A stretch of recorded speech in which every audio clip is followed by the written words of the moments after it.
Hello students, good morning to everyone. Today we will discuss last topic of chapter number 4, that is exercise 4.6 and NCERT. And in this topic we will discuss application of determinant and matrices. जो chapter number हम 3 and 4 already पढ़ चुके हैं, उसके बारे में जो आपका एप्लीकेशन है, उनके application of determinant and matrices, इन दोनों के एप्लीकेशंस के बारे में हम इसमें डिस्कस करेंगे। और सबसे पहला जो एप्लीकेशन है डेटर्मिनेंट और मैट्रिसेस, वो है solution of equation using matrix method. Matrix method का प्रयोग करके आपको सॉल्यूशन ऑफ इक्वेशन निकालनी है। कैसे?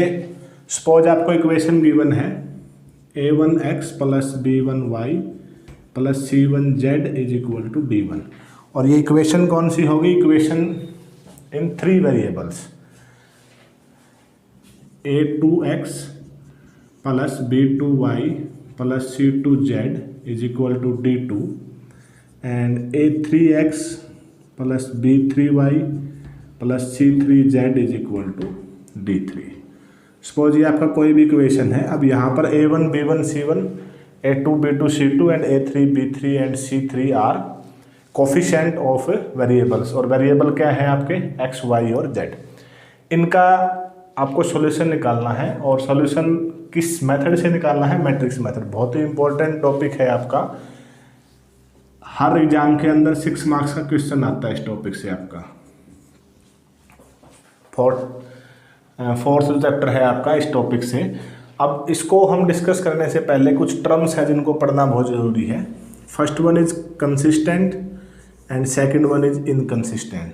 कंसिस्टेंट पेयर ऑफ इक्वेशंस, और indirect we can say that consistent system of equations. ये आप ऑलरेडी 10th क्लास में आ चुके हैं कंसिस्टेंट और इनकंसिस्टेंट के बारे में। कंसिस्टेंट सिस्टम किसे कहते हैं? जिस इक्वेशन के सॉल्यूशन एग्जिस्ट करे। क्या करे? Solution exist. और inconsistent means solution does not exist. Solution does not exist. Very simple. Solution भी आप 10th क्लास में कर चुके हैं। 3 types of solution, that is unique solution and many solution, and third one is no solution. Third one is no solution. Consistent system क्या होगा? जब किसी भी इक्वेशन के या तो यूनिक सॉल्यूशन होगा या फिर मैनी सॉल्यूशंस होंगे, मीन्स उसका कोई ना कोई सॉल्यूशन जरूर एग्जिस्ट करेगा। In that case we can say that the system of linear equations is consistent, and if no solution then system is inconsistent. Means question जो आ सकता है वो ये आ सकता है कि आप चेक कीजिए कि सिस्टम आपका कंसिस्टेंट है या इनकंसिस्टेंट है। तो उसके लिए भी आपको क्या निकालना पड़ेगा? सॉल्यूशन की तरफ हम जाएंगे और चेक करेंगे। तो अब इसमें हम बात करते हैं आपके जो सिलेबस की बात है, एनसीईआरटी का जो आपका सिलेबस है 10+2 हरियाणा बोर्ड की अगर बात कर रहे हैं, वहाँ सिर्फ कंसिस्टेंट सिस्टम ऑफ इक्वेशंस हैं। उसमें जो क्वेश्चंस हैं आपके कि नो सॉल्यूशन जो क्वेश्चंस है वो बहुत कम मिलेंगे, और अगर मिलेंगे तो आपको जो एक्स्ट्रा एक्सरसाइज है आपकी, सपोज जो आपके मैथमेटिक्स है, एलिमेंट का मैथमेटिक्स है, या किसी और प्राइवेट पब्लिशर का मैथ है, वहाँ पर आपको इनके क्वेश्चंस मिलेंगे। तो let us discuss about question. हम इस क्वेश्चन के बारे में अब डिस्कस करेंगे। अब देखिए करना क्या है आपको। सबसे पहले आपको इक्वेशन दी होगी,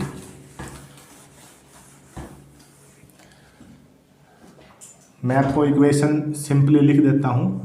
2x 3y 4z is equal to 1। Suppose this is 4x plus 5y and minus 3z is equal to 8, and this is 3x minus 2y and plus 5z is equal to minus 9। Suppose this is the question. आपको एक equation solve करना है। देखो equation in 2 variable हम आसानी से solve कर सकते हैं, दैट्स डजेंट मैटर, वो बहुत आसान सा तरीका है।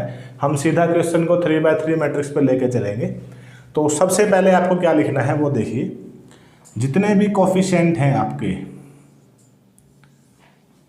इनको ए मैट्रिक्स की फॉर्म में लिखेंगे हम। 2 3 4, very simple, 2 3 4, then 4 5 8, A2 B2 C2 -3, then 3 -2 and this is 5। एक मैट्रिक्स लिखा हमने ए मैट्रिक्स में आपको क्या लिखना है, जो आपके कोफिशिएंट है वेरिएबल्स के साथ वो लिखने हैं। दूसरा मैट्रिक्स हम लिखेंगे वेरिएबल का और उसको हम नाम दे रहे हैं एक्स, कैपिटल एक्स। ये आप सभी जानते हैं कि जो मैट्रिक्स है that is always written in the form of capital alphabets. यहाँ जो भी है आपका एक्स वाई जेड, ध्यान ये देना है आपको किस फॉर्म में लिखेंगे हम। जो आपका रो मैट्रिक्स है, मीन्स जिसमें सिर्फ रो है, कोई कॉलम नहीं है एक्स्ट्रा, एक्स वाई जेड। और थर्ड मैट्रिक्स को हम नाम देंगे बी का, और बी के अंदर आपके जितने भी उस तरफ के कांस्टेंट टर्म हैं उनको भी आप इसी फॉर्म में लिखेंगे। इस क्वेश्चन में हम सिर्फ इसको मेथड डिस्कस करेंगे, आपको सोल्व कैसे करना है। बाकी जो हम ऑलरेडी डिस्कस कर चुके हैं कि इनवर्स कैसे निकालना है, minors, cofactors, determinants of 3/3, determinants of 2/2, वो सब कुछ हो चुका है। तो अब इसमें देखिए क्या फॉर्म बनती है, ax is equal to B होता है, ax is equal to B. We have to find out this, means हमें इस मैट्रिक्स के एक्स वाई जेड की वैल्यूज निकालनी है। तो वो कैसे निकाली जाएगी ये देखना है आपको। उसके लिए देखिए x की वैल्यू क्या होगी, जब a इस तरफ जाएगा this will become a inverse b। अब इसके पीछे भी काफ़ी सारी चीज़ें हैं कि ये इस तरफ जाते ही a इनवर्स b क्यों बना, b a इनवर्स क्यों नहीं बना। तो उसको लिए मैं आपको बता देता हूँ कंप्लीटली। प्री मल्टीप्लाइंग करते हैं हम,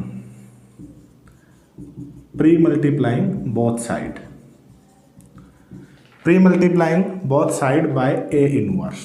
a इनवर्स से मल्टीप्लाई करेंगे इस तरफ, तो इस तरफ क्या आएगा आपका a इनवर्स। बच्चों प्री मल्टीप्लाइंग और पोस्ट मल्टीप्लाइंग में बहुत सारा डिफरेंस होता है, ये आपको याद रखना है।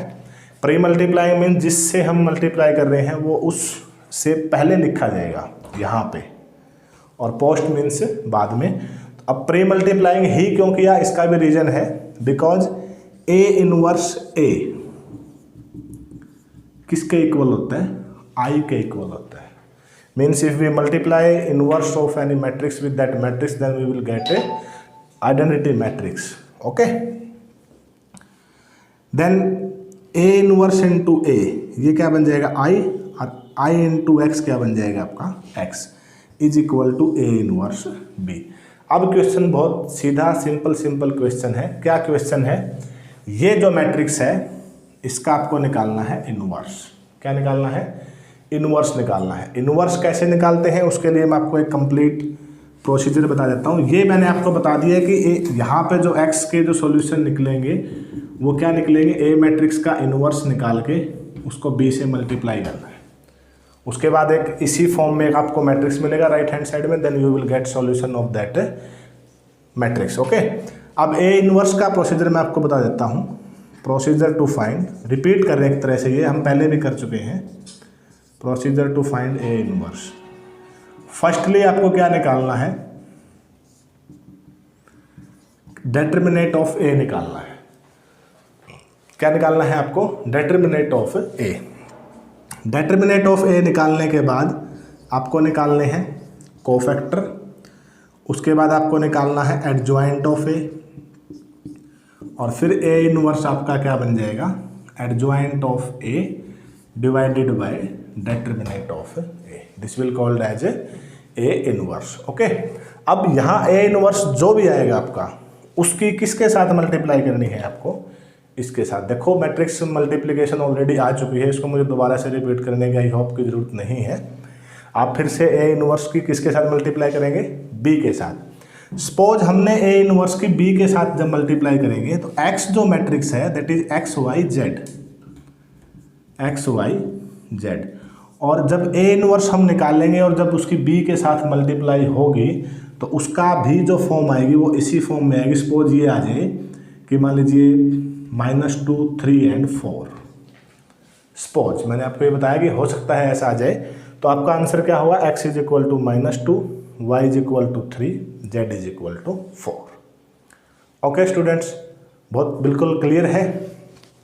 अब बात करते हैं कि जब हमने सॉल्यूशन की बात की, ये जो क्वेश्चन आएंगे आपके ये यूनिक सॉल्यूशन भी होंगे, मीन्स एक वैल्यू x का होगा, एक वैल्यू y का होगा, एक वैल्यू z का होगा। अब सॉल्यूशन कब हमें पता चलेगा कि सॉल्यूशन मैनी सॉल्यूशन है या नो सॉल्यूशन है। यूनिक सॉल्यूशन कब होगा, ये हम ऑलरेडी डिस्कस कर चुके हैं, जब डिटरमिनेंट ऑफ ए 0 नहीं आएगा और आप क्वेश्चन को फर्दर लेके चलोगे तो उसका एक आंसर आएगा जो आपके सिलेबस का है। इससे एक दो चीज़ें और हैं जो मैं आपको बता देता हूँ कि मैनी सॉल्यूशन कब होगा और नो सॉल्यूशन कब होगा। मैनी सॉल्यूशन कब होते हैं, किसी भी लीनियर इक्वेशंस इन 3 वेरिएबल्स की बात कर रहे हैं by using matrix method. Many solution होते हैं अगर डिटरमिनेंट 0 आ जाए, मीन्स मैट्रिक्स क्या हुआ, सिंगुलर। सिंगुलर मैट्रिक्स के बाद एडजॉइंट ऑफ दैट मैट्रिक्स उसकी मल्टीप्लाई ए के साथ अगर क्या आ जाए, आपका 0 आ जाए, then that will be called as, sorry A नहीं बी के साथ नल मैट्रिक्स आ जाए, ओ आ जाए, ओ मीन्स नल मैट्रिक्स, तब क्या होंगे, मैनी सॉल्यूशन होंगे। तब क्या कंसीडर होगा आपका, मैनी सॉल्यूशन। और अगर adjoint of A B not equal to O, तब क्या होगा, नो सॉल्यूशन।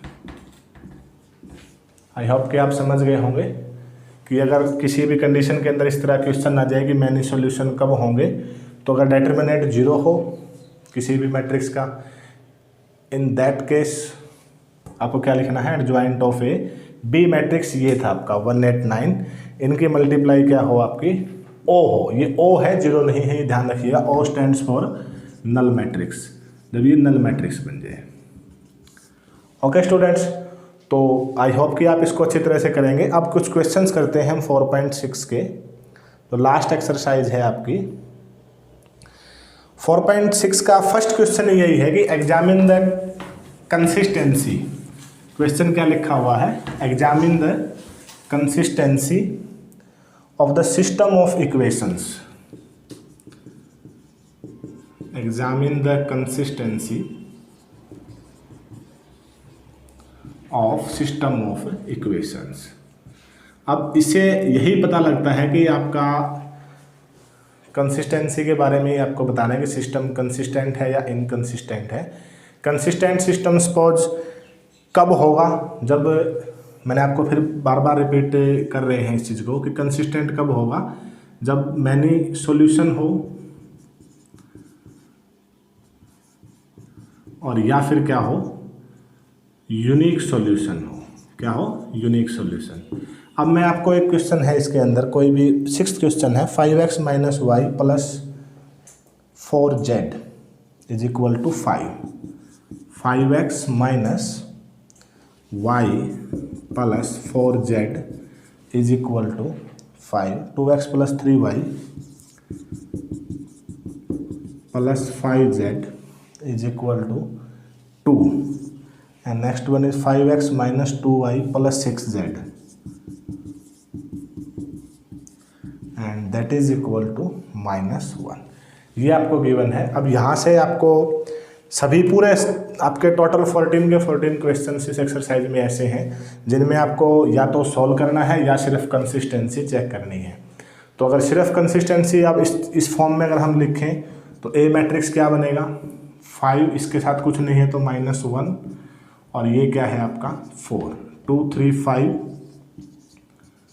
5 - 2 6,